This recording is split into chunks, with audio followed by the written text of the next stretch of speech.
Oh boy, we are back. Ding dong, Ty and Eric in the booth. That's right. If you can't already tell, this is an in-person recording, and you can probably tell because our chemistry is just so much more bubbly in person, and the audio obviously suffers just slightly. It's true. But what we lack in good audio quality, we make up for in a shared body odor. It's a body fragrance, and you can get it at Aesop, but that's out of the price range of our listeners, unfortunately. Much like Subway, we just have a very aromatic boutique about us. Oh boy, we got a lot to catch up on because we're actually this is our last episode on a computer. Every episode from now on is going to be using the new Apple Vision Pro. That's true. We're going to be recording this in VR, and you, the breadhead, can join us. Just hop into the subway. Hop into the subway location with us. We'll be behind the line, chopping it up, literally. And you'll be sitting front row, ordering the herbs and cheese while you take in our content. It's going to be so cool because you're going to have surround sound. Eric in your left ear, Ty in your right ear. In front of you, the suite of vegetables that we are discussing that day. The vegetables being topics. I can't wait, Eric. Are you going to cop a Apple Vision Pro? Absolutely not. I mean, the only possible thing that could have gotten me to cop was the fact that it is an expensive product by Apple. I'm usually very into those kinds of things, but if you know me well, then you know I am a boomer at heart, and I kind of just like reject most technology because I feel like it's trying to fulfill a need that we don't have. Right. And I think the case with this one is like bigger than most. Oh, absolutely, dude. Like, why would you want to stick a prototype that big on your face? But as a zoomer at heart, I think we will find the need once we start putting it on our face. Yeah. Like, think about most of the things you love in your life. These Margiela sneakers you're wearing, the Instagram novelty account, Think Fresh podcast. No one needs these things, Eric. Yet we love them. Critically acclaimed. I mean, we do love them, but that's tapping into a need. Like, we're bored most of the time. We use the technology to find the need. Like podcasting itself, podcasting still nobody wants. Like, Spotify just laid off 200 people from the podcasting department. Like, they're cluing in that maybe this isn't the move. Yeah, the Joe Rogan deal maybe didn't save anyone. It might have actually taken away some of their liquid cash to pay some of the employees. But yeah, you're probably right. No one really asked for this podcast or any podcast. Any podcast, dude. Nobody wants podcasts. Yeah, exactly. But here we are, Ty. All they want are lo-fi beats to study to. I know. We got to pivot this podcast to be something that can be played in the background and not so thought-provoking like us, right? Yeah, dude.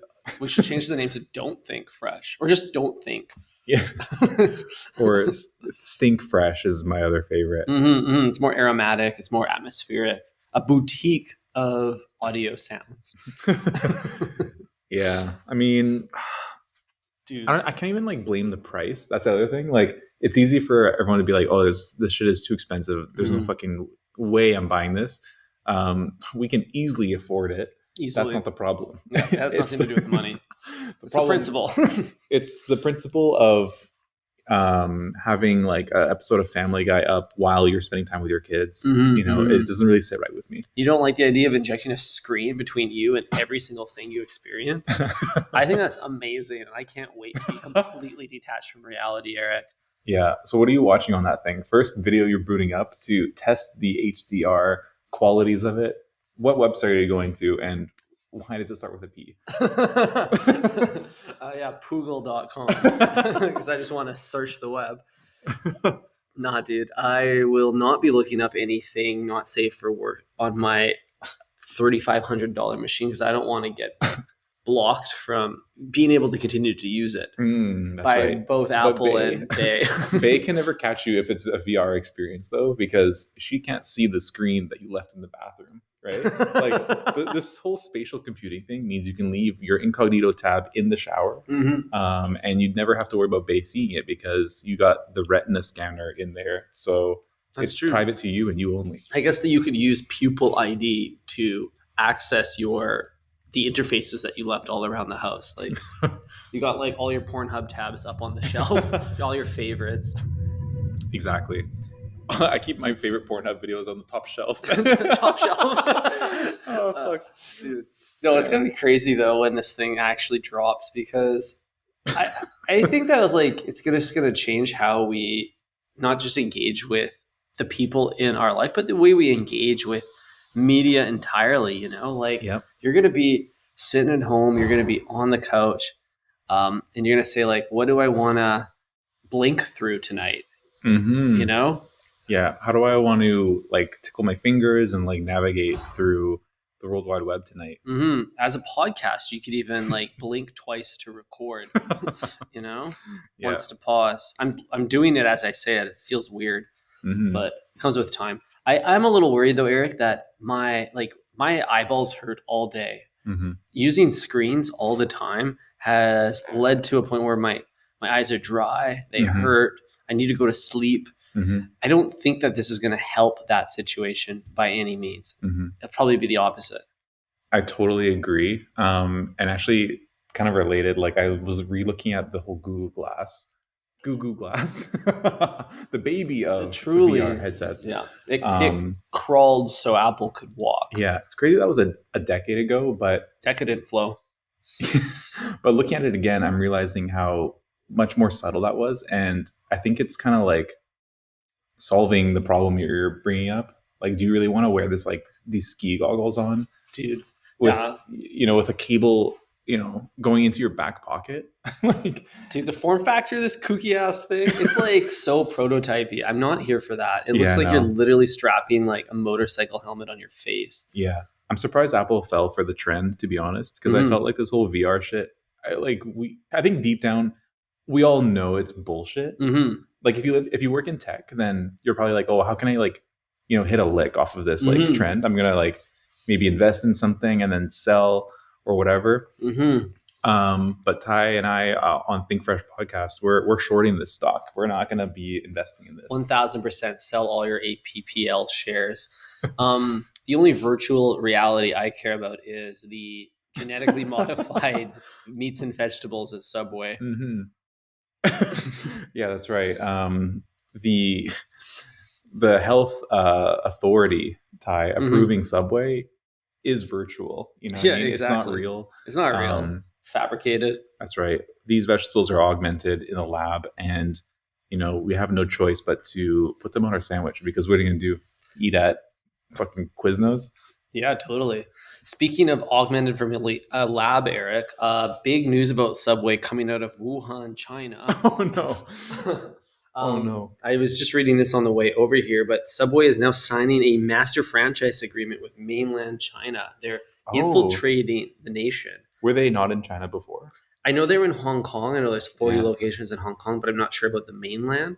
But in order to do that, they needed a franchise owner, as Subway does.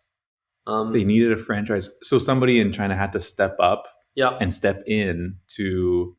They had to step inch to buy the rights to a Subway, and just nobody did it. They have 2 billion people, and not one person was like, yeah, I'll open a Subway. Well, the very first person to open a Subway in any new market is probably going to fail, because they have to compete with all of the local fast food chains. That's problematic in and of itself, unless there's already brand affinity there. They're not going to stand a chance. They'll be gobbled up by the competition. Interesting. I mean, it could fail, but it could also be an amazing success, because they've never seen anything like it. And I think Chinese people are kind of horny for Western stuff. Oh, hell yeah, they are. And we all know Subway is America in between two buns. You know what I mean? That's quite what literally. that is. So I think it'll be a great success. People over there, like the ones, especially the ones who can't travel here, they'll be all over that shit because they have like McDonald's and stuff, right? Yeah, dude, that must be popular over they're there. salivating for a taste of the Western footlong, you know? Like, what could that be like? What if they only sold 6 inches in the Chinese? I don't know about that, Eric. Yeah, they only have 4 They might inch take that and 6 personally. inch. Yeah. Nah, dude. Damn. So they had a single buyer, a master franchisee, take over the subway program of mainland China. Mhm. So my first thought when I read that headline was, oh, it's probably the CCP, which would make sense to nationalize Subway. Yeah, is that the Canadian club? Po' boy? Boy, wow, dude, you are on it today with the acronyms. No, the Chinese Communist Party, Eric. Are we allowed to say that on? I don't know. I don't see why not. This might get flagged by big Spotify, but they actually just laid off the person Yeah. who's monitoring content, so we're good. They got replaced by AI, and I don't think they're going to pick up on this one yet. But yeah, so it was in the CCP. They are not nationalizing it, which is probably, I don't know if that's better or worse for Subway, because if the iron fist of the Chinese Communist Party were to operate a Subway, I think they would have like militant level efficiency in the way that they operate, and they could probably optimize it beyond what the lazy employees in North America do. But that unfortunately was not the case, Eric. It was a company called Furishi. Holy shit. Holy shit is right, dude. Furishi is some sort of restaurant brand group, and they're hoping to get 4,000 subways in mainland China in the next 10 to 20 So years. they really went 0 to 4,000 real quick. Dude, 4K. 4K vision in China. Wow. Yeah. How does this affect LeBron's legacy? Well, how doesn't it? I don't know, Ty.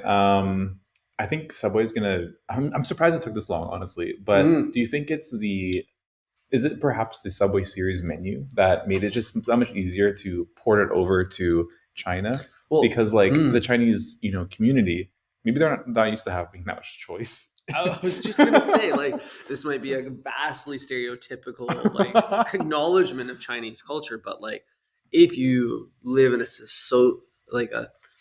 communist society, you may not be as interested in choice. And I think that's where you're going with this, right? Exactly. It's like, wait, I can put whatever I want on this. The veggies are free. I mean, I guess they're used to things being free, but not having any kind of choice in what's handed to them. So yeah, maybe it's this whole Subway series thing. Like, let me get the number 4. Totally. Like all that freedom would freak out a like hungry Chinese man, like I get that. I feel like you got to appeal. Subway tries to just make small tweaks to appeal geographically. So that does make sense now. This is the time. Interesting. I don't know if you know this type of interesting fact, because I used to live in Chinatown. Most buildings don't, maybe it's just in Chinatown, I'm not sure, but most buildings don't have a 4th floor. Like the elevator is just like skips over the 4th floor. And that's because in Chinese, obviously, our cucky President Trudeau is catering to foreign buyers. But he is, or we intentionally don't include the number 4 because in Chinese, the number 4 sounds like a bad word. Oh, sounds like, I think it's the word death or something that's like associated with bad luck. That explains why it's called foreign buyer. Makes sense. Oh, damn it. Exactly. So with that in mind, will the Subway series menu also skip over the number 4? Oh, shit. Will it just go 1, 2, 3, 5? I'm looking up what number 4 is. We'll see if it's a high performer and whether or not it warrants dropping. That's true. I mean, they could hit shuffle over there at Subway China. But... Yeah, that's true. They could bench something and give 4 a different jersey. Because it's kind of crazy that they're like trying to even assign a number to each item on the Subway series menu. Like they want you to remember that, oh, you don't like the meatball or you like the 13. Like that is more memorable. I'm shocked that you remember which one that is. Dude, I'm pretty sure it is. I'm a professional. The number 4 is, oh shit. Uh-oh. Is it a veggie one? No, number 4 is the Supreme Meats. Oh no, that's the best one. That's the best one. That's why I said that. Thought that's too bad. Like, why couldn't they get rid of the outlaw? It was already banned anyways. Yeah. Damn, that's too bad. The Well, Supreme meats. Well, that makes sense because in most communist countries, you already have a supreme leader of some sort. yeah, we can't have two supremes in this country. Only one. Dude, this is a bootleg supreme, which is also very common in China. That's actually a great point. Like that word is banned. Like you can't say supreme unless referring to the leader. So yeah, team lead. Yeah, that's crazy. Wow, dude. We're both leads on this podcast, which is pretty incredible. Wow, dude, that's such a great update. Thank you for that. You're welcome. It's always good to stay in the know.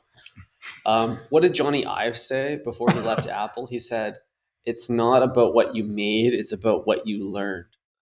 Oh, because that is more valuable because that helps your future you, whereas what you made only helps your past you.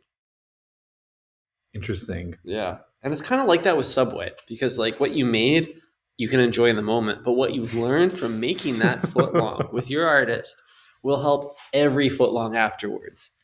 Infinite value. Damn, I can't believe you tied that together, but it's brilliant. It really is because I never remember the sandwiches I ate. I'm always thinking about the next one.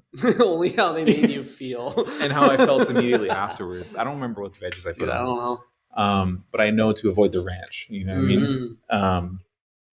It is what it is. You're going to pass out in the glass. Yeah. Ty, we both went to concerts last week. Yes, we're both musically inclined. Yes. You went to a band that I had to look up. What? You had to look up? I had to look them up. You don't have to look up the band. I went to a band that sold out our biggest stadium, which was pretty unreal. It's because there's hundreds of thousands of dads in this city. Yeah. So if you haven't put it together yet, I went to The Cure on Friday, and that was kind of a sensational experience because the average age there, I think, was like 65. Wow. Or like between 50 and 65. It was so old, Ty. Dude. So we're like, was the handicap section that is usually empty at BC Place like weirdly crowded? Yeah, it was a fully sold out show. I thanks to Ticketmaster and American Express, our friends over there, I was able to secure retail priced tickets. So not resale, even though I didn't cop initially, because you can't like resell the tickets. You have to just like give them up, basically. Wow, freebies. So I was able to cop some at the starting price, which was nice, and that took like a lot of effort because I had to like refresh like Ticketmaster every day and check for tickets to come out. So you needed a Cure badly. I needed the Cure, yeah. So it was packed, bro. It was all like old people. I found that like the show went on for like a really long time. Like obviously the band does not like their old fans because they played for like 2 hours and saved literally all of their hits for the last 10 songs. Hell yeah. The last 10 songs were all insane bangers. Like for those who stayed, that was actually the third encore that they played all 10 songs that everyone knows. Wow. Literally for an hour and a half, they played like the most random shit I've never heard in my life. The biggest duds of all time. And I was like, I actually was thinking to myself, this is the worst concert I've ever been to.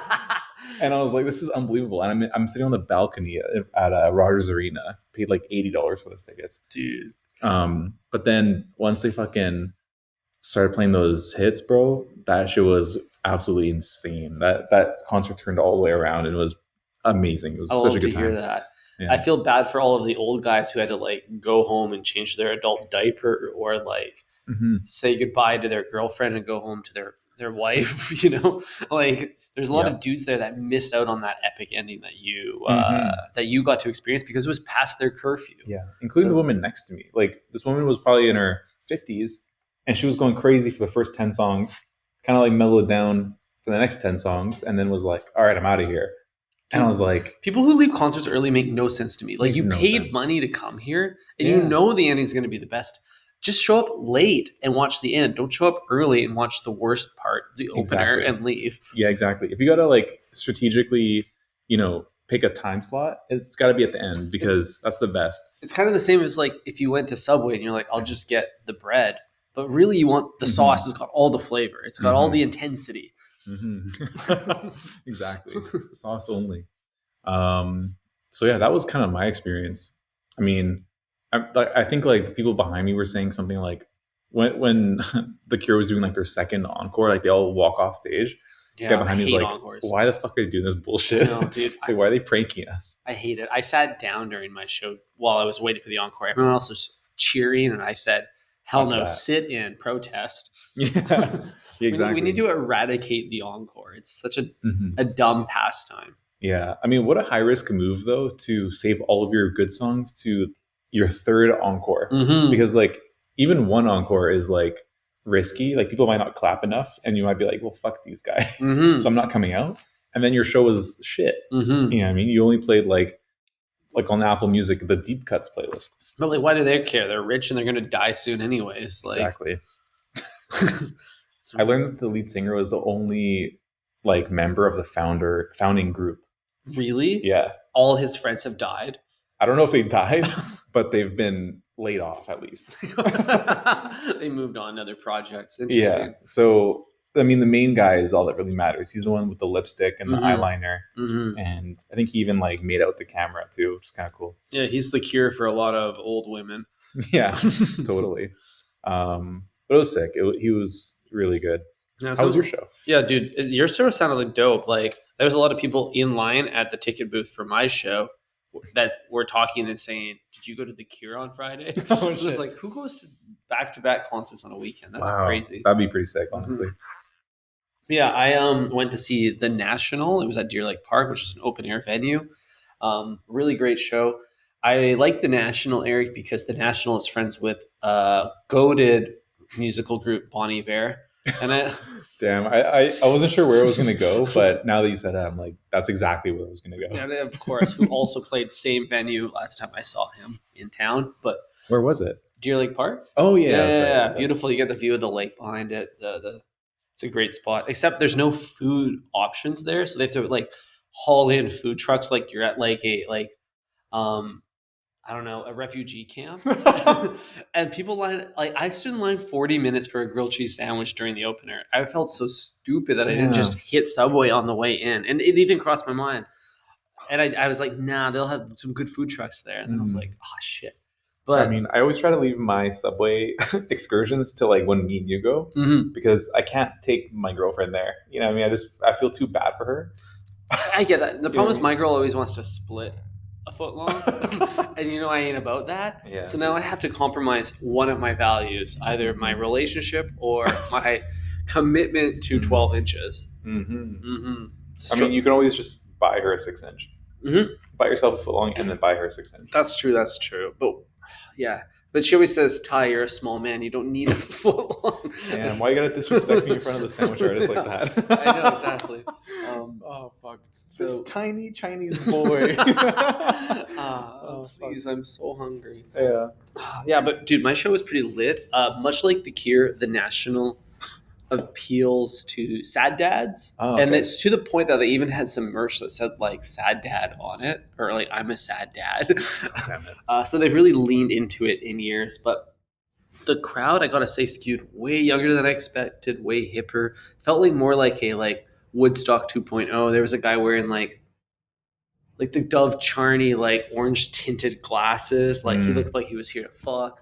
A few bell bottom jeans, a few wide brim non-binary hats, some floral shirt. There was a few, like, flamingo estate-esque, like, floral patterns happening. Nice. I love to see that. Yeah. I would say The Cure also had a very gender fluid fashion scene. A lot of, like, MILFs wearing, like, fishnets, but then also you got, like, goth teens with, like, the white face paint and then, like, the crazy eyeliner. You know what I mean? Yeah, And then yeah, like the yeah. Rick Owens boots and all that. Hell yeah. It was pretty nice. I wore my Bottega boots and I felt like I fit right in. Dude, that would be the perfect shoe for that event. The problem with footwear for like stadium shows is you roll up and then you forget you even have legs for the entire show and then you go home Yeah. because you're just like, even if someone else wanted to acknowledge my fit in this like seated event, Hmm. they couldn't even see like past my belt. That's right. Except the lady next to me who left early, I'm realizing she at one point glanced down at my boots, which was kind of random. She just went like this and like looked down. Oh It was damn. either because I was wearing my boots or I was just man spreading too much. Mm-hmm. But she, clocked them real quick. Interesting, interesting. Maybe you stepped on her open toe heel. It's entirely possible. She stood up for like the first three songs, and there was no one else standing in our section. Wow, read the room, lady. Dude, I this know. this is the problem with my venue too. It's like That's it's why she got tired, bro. She tired herself out. you don't want to. You gotta pace yourself. Like at like grass venue, everyone brings a little blankie, right? You gotta roll up with the blankie, Mhm. Did you and pull out the Hermes cashmere yeah, dude, or? like stay and just like laying it on the goose shit on the ground, like They feel call so. it Goose Lake Park. They really should, but um, so you get the best spacing at an event like that because will, no one will sit on your blanket, like no one will touch it. Like it's almost like a Hmm. blast radius, a like, what did they call Chernobyl? Like the Exclusion zone. exclusion zone thing around you. They like I had people try to like walk near me during the event, and they would do this like a geeky little like 1 foot hop over my blanket to try not to step on there. Like, oh, I'm sorry. Hmm. Like the amount of respect that you claiming territory via a small thin cloth can Hmm. do at a concert is crazy. I Yeah. have never had more space to dance and Hmm. hang out around me. I mean, if you had the veggie patty prior to this show, then you would have actually had a nuclear meltdown in that blanket, and Mm-hmm. so you would have probably forced people out, not by choice. You know what I Oh mean? yeah, dude! I could look around the stadium and be like, "He ate tuna. She ate tuna." The radioactive circle around a tuna consumer. So okay, so walk me through this like blanket selection because this is actually like very fascinating. I've never had to like claim my area, much like a like I don't know back in the day when like there was like free land and it's like just like Mm-hmm. run and put down a post. Mm. Like how does that work? Like can you just bring like any size blanket? Yeah, dude, it's kind of like that. It's like Crown Land. So it's there's actually an art to this. It's kind of like wrapping a foot long, where if you have too much material, it's just kind of hard to manage, and you end up accidentally like kind of screwing things up as a result. Like if my blanket's too big, people are gonna look at me like I'm an asshole for trying to claim too much space. But if Mm-hmm. my blanket's too small, then they will crowd me, and I won't have the space that I have a God given right to. Mm, So I'd say it's about a three. I think you can max out at about 3 feet in any direction, that's pretty northwest, good. southeast. Mm-hmm. It That's the is pretty best good. because like at a stadium, you're rubbing elbows with everybody, right? Mm, It's like too crowded. Even when you leave the venue, you're rubbing elbows all the way to the door, right? totally. And you gotta like get people to stand up, and you gotta go take a whiz. Because I'm on my eighth bud. You know what I mean? I have to fucking Facts. whiz, It's bro. so easy to get to the bathrooms when everyone is giving themselves like a COVID esque bubble between each other.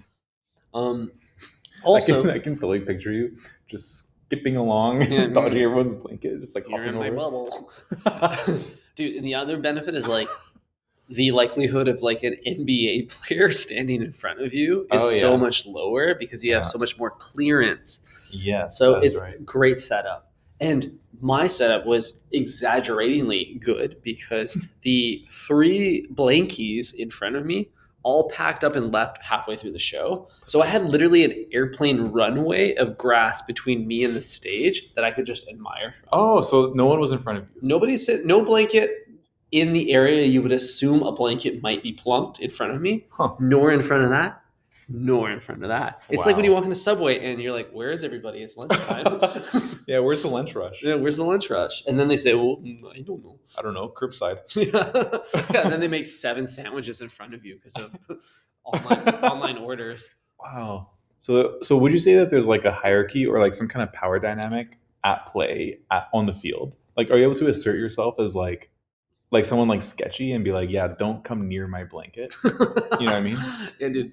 So like the typical way to do that at a concert is just to start thrashing, right? Mm-hmm. Like if you mosh a little bit, people will give you the space that you need. Mm-hmm. But at a situation like this, because you already have the space, there isn't really. I didn't really see that unfold that play. What is the etiquette around like doing drugs? Oh, totally chill, dude. There was men wearing wide brimmed hats. They love drugs. Once you allow that, anything goes. Judgment free zone.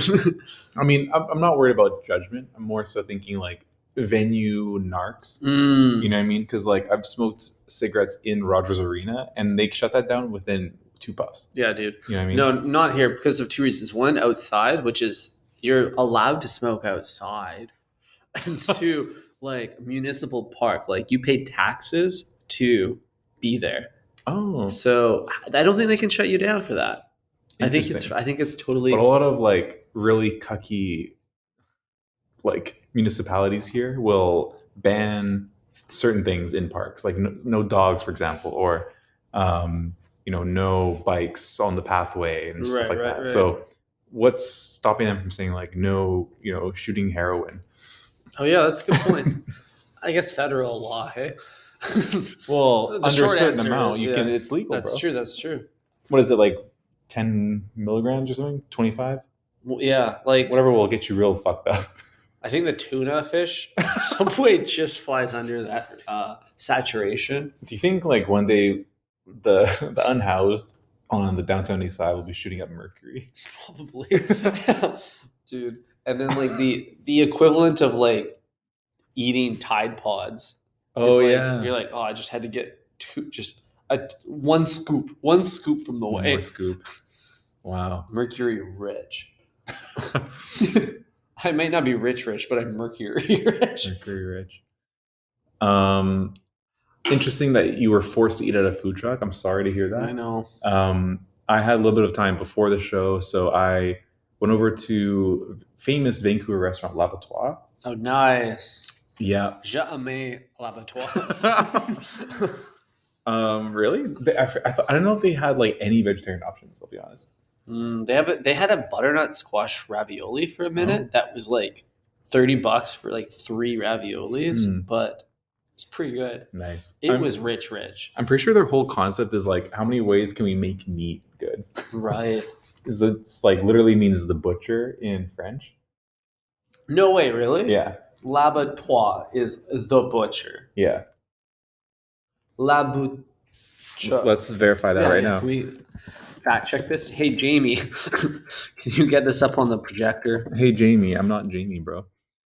Laboratory. Hang on, that's Scottish, my guy. In Gaelic, it's laboratory. Let's switch this over to a blue chip language like French. The slaughterhouse. Dude, even that's worse. Crazy. Yeah. That actually makes a lot of sense because it's in Blood Alley where they used to butcher things all the time. That's a really nice layer of narrative.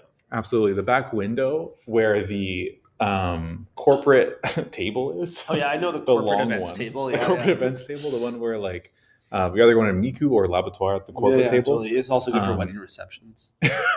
It's a nice space. Mm-hmm. The back window is facing the Blood Alley, so you're absolutely right. Dude, but yeah, I didn't know that until like, I mean, I used to go like a lot back in the day because this place is like an institution. I haven't been in a long ass time, but yeah, I found out like at the peak of me going there, I was like, oh, what the hell? That's kind of cool. But I had a foie gras. It was like the only thing that really stood out to me. I'm kind of like, why did the foie gras still? Why did it stand out to you?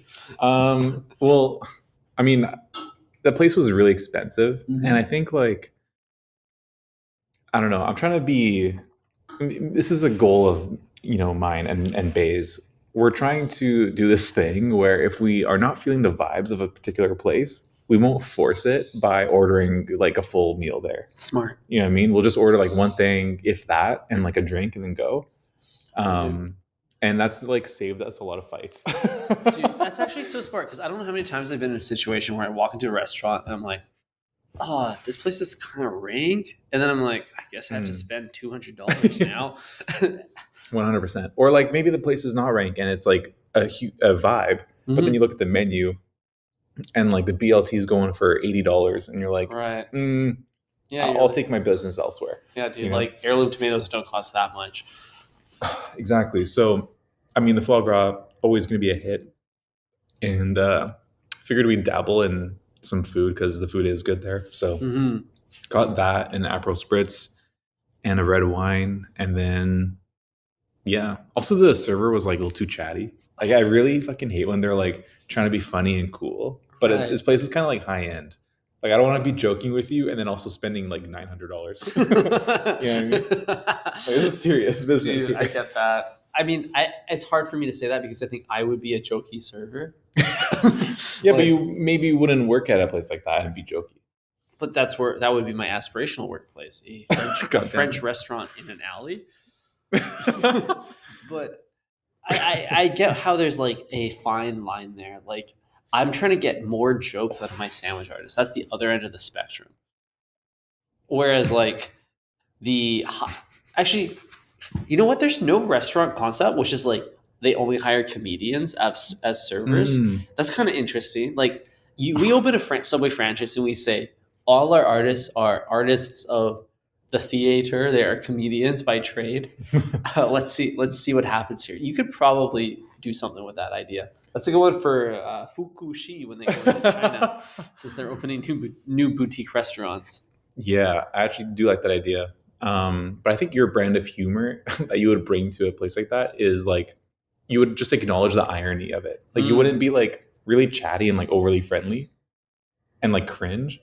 You know what I mean? You would be like you would say something like, "Let's talk table activations," and then and you get a giggle, and that's like perfect. That's a good point. That's a good point. It's just playing off language. It's not really like a personal narrative. I hate when they tell me about their boyfriend or girlfriend. Exactly. That's the last thing I want from the server. Yeah. Like you would acknowledge the fact that like we're in like a really stuffy environment, but you're going to bring a little bit of light to it and just like make them feel comfortable. You know what I mean? And I think that would work really well in a restaurant like that. She was a little bit too far down that spectrum. You know what I mean? Yeah, I get that. Almost like declassed the entire establishment. Yeah, exactly. I felt like I was at the devil's elbow, bro. Yeah, you want a rule breaker, but not a like. You don't want to be accidentally dropped to a new league, essentially. Exactly. It's like I'm paying too much for this kind of interaction. For these bad jokes. If I want the jokes this bad, I go to like an improv show. Yeah, I'm paying $40 for one appetizer. Like, I need some respect here. Yo, I totally get that. Do you ever like? Okay, I sometimes do this. I'm curious if you do this too. You go to a restaurant. It's a nice restaurant. It could be L'Abattoir. It could be anywhere. Okay. And you are looking at the menu. You're looking at the rolling your eyes are rolling back in your head. And do you like I kind of I have such a strangely consistent understanding of the value of a footlong at Subway that I can kind of use it to benchmark other meals. So I'm like, you're trying to tell me that your like French onion soup is worth 1.5 footlongs, 18 inches of sandwich. And then I look at that, I think like, will this be better than 18 inches of sandwich? Yes. Often it is, yes. It's crazy how many things are better, but like it's kind of a nice benchmark to like keep in mind when you're going anywhere based off of how hungry you are and what quality you're anticipating. Otherwise, it can just get crazy out of control. Yeah, you're absolutely right. But at the same time, I love overpaying. You know what I mean? Agreed. Yeah, facts. Yeah, overpaying is great, Ty. But you're right. Sometimes I think about like, damn, could I pay my bill this month, kind of thing? Right. Just kidding. I never think that. I was like, what is your bill, anyways? Yeah, what the fuck is a bill? The bill singular. Yeah. After that, Ty, we went to famous Vancouver bar, Juice Bar. Oh, nice. How many bottles? Well, Ty, we were at this point unsure. This was past the doors opening at the venue. Oh shit! So we were like, "Fuck, do we like we're still hungry? We only had one appy between the two of us. Do we go to one more spot? You know, get another appy and then run over to the venue. Like Juice Bar is clearly not the move because it's like a bag of hard bite potato chips or 6 olives. Both are $15. I mean, that's exactly what we did, Ty. We went to Juice Bar, and I've never actually like looked at the menu there. Dude, the food sucks there. No, it doesn't. It's really good. What? Really? Have you even had it? Yeah, last time I went there, I was like, this is underwhelming. Okay, well, depends what you get. But okay, what did you get? What do you expect from like a wine bar, like food wise? Yeah, fair enough. I expect like tapas. Yeah. But I didn't feel like the tapas were really delivered. They were trying to be tapas, but they were giving like they're more bottomless. They're giving like produce or like deli, like hot. They were giving hot bar section at Whole Foods, not tapas. Interesting. Hot bar section at Whole Foods. Maybe I don't know. Depends what you get. If you get the asparagus, then yeah. But I got the asparagus. I saw the asparagus. I'm like, who the fuck would order this? Yeah, dude. It's a waste of money. That's your fault for ordering asparagus at a wine bar. Oh, come on. What other options did I have? I was stuck between the first two, which were fries and mayo. Okay. Very solid option. Yeah, dude. And the other one was sourdough and butter. Oh, interesting. And I was like, I just want something like light. Yeah, those are good options. To fill me up. And, something salty and like rich is all I want. Yeah. And so I got the fries and mayo. And I think it's like the best mayo I've ever had in my life. No, it's really? Like seasoned to perfection. It was unbelievable. Yo, I love that view. I actually yesterday I was like, "Fuck it, I'm gonna make homemade mayonnaise." Oh shit! And like then plain mayo. Plain mayo, yeah. Oh, yeah. And I went to make it, and then I looked at the recipe, and they said, "You're hand whipping it. You're gonna be very tired." And then I gave up immediately. And then Before you started? Before I even started. Oh, okay. And then I made a knockoff mayo that I like to do with Greek yogurt, which tastes bad. And I won't even share the recipe on pod, but I kind of like it. And it's kind of my king. So the recipe is just Greek yogurt and like lemon or something? To make the mayo, it's Greek yogurt. Oh, no, fuck! You got recipe reveal. How did you get me like that, Eric? Is it those two things? There's a few other things: a little apple cider vinegar, a little mustard, right. a couple other special secret ingredients. Well, this is my Big Mac sauce, baby. Well, that's the what's the mustard at Subway? That's kind of just mayo. Light mayo. No, there's like a mustard type of dressing. Is it the honey mustard? The honey mustard? Honey mustard. Honey mustard is mayo, dude. I keep telling people this. Honey mustard is 80% mayo, 10% mustard, 10% honey. Fuck, dude. Like, so you just wake up. Did you make mayo or honey mustard? I mean, because you added mustard. Yeah, I made mayo mustard. You must be kidding me. Yeah. Damn, dude. Wow. It makes me realize that like the stories that we tell ourselves, the structure of our language is really it's really delicate, easily broken down. I'm trying to think of which Subway series menu item would be the hardest for the Chinese to say. Meat bar. Meat bar. Yeah, that could be it. Do you want me to hit you with a few and you can do your very racist accent? I think I got it, but what about what else has L's in it? Bella Matza. Oh, a Barra Matza. What about the monster? No, that's probably pretty easy. What about the boss footlong? What about? I guess footlong in itself is kind of hard to say. Yeah. Footwrong. Footwrong.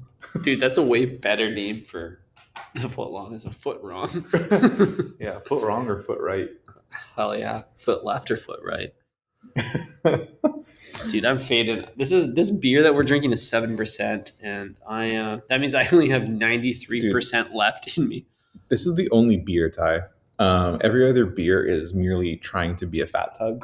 Yeah, that's true. This is like the starter beer. Like not starter, but the like default starting point for any beverage. For sure. I mean? If you went to high school in Vancouver, the Fat Tug IPA is your go-to beer now. Yeah, absolutely. Yeah. I remember getting into a really drunken discussion with some guy about IPAs. Cool. This is a long time ago. Right. And before you denounced craft beer. Before you're a reborn again beer drinker. Before I code switched. But he was saying something like, everyone remembers their first fat tug. And I think that's like really powerful because you always like kind of overdo it with the fat tugs on the first go. Yeah, dude. Right? They sucker punch you, man. They absolutely right in the mouth. Yeah, dude. And on that note, I think that's all the topics I have. Let me just check my notes real quick. Yeah, you try reading again, and I will start to wind down this episode by telling our breadheads that they're loved and that they should buy some coffee creamer using our promo code breadhead at layeredsuperfoods.com. You're going to love this coffee creamer. It's dry like the bread, but it'll be wet if you just add water like the sauce. That's right. It's got some kind of shit called adaptogenics, something like that. It's yeah. All you gotta do is add that to your coffee, which you're already having in the morning, and it'll boost you with all kinds of good stuff. It is truly supplementary. That's right.